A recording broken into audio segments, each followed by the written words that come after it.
আসসালামু আলাইকুম ওয়া রাহমাতুল্লাহি ওয়া বারাকাতুহু। এক বন্ধু জিজ্ঞাসা করেছেন যে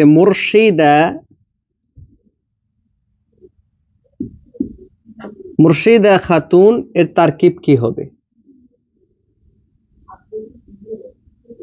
মুর্শিদা খাতুনের তারকিবটা অত্যন্ত সহজ। কিভাবে? একটু খেয়াল করুন যে আমরা জানি যে কোনো নামের শুরুতে আপনাকে একটু উজ্জ নিতে হবে। কি সেটা উজ্জ নিবেন? সেটা উজ্জ থাকবে ইসমি অথবা আনা।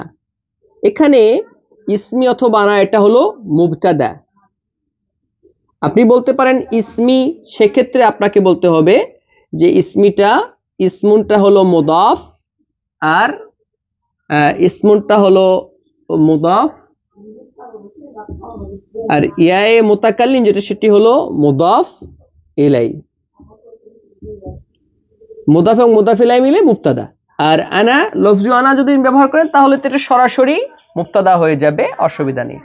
আর মুর্শিদা খাতুন, আমরা জানি খাতুন হোক অথবা হোক, বেগম হোক অথবা ধরুন আপনার হাসিনা হোক,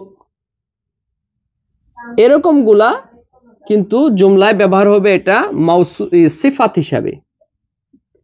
তাহলে মুর্শিদাটা হলো, খাতুনটা হলো সিফাত আর মুর্শিদাটা হলো মৌসুফ। মৌসুফ এবং সিফাত মিলে হলো খবর, আর এই মুবতাদা এবং খবর মিলে হলো জুমলায়ে ইসমিয়া। খালাস। আশা করি মুর্শিদা জাহান আপনার উত্তরটি আপনি পেয়েছেন ইনশাআল্লাহ। এভাবে আমরা নিজেদের নামের তারকিবটা করতে পারি। শুকরান, বারাকাল্লাহু ফিক।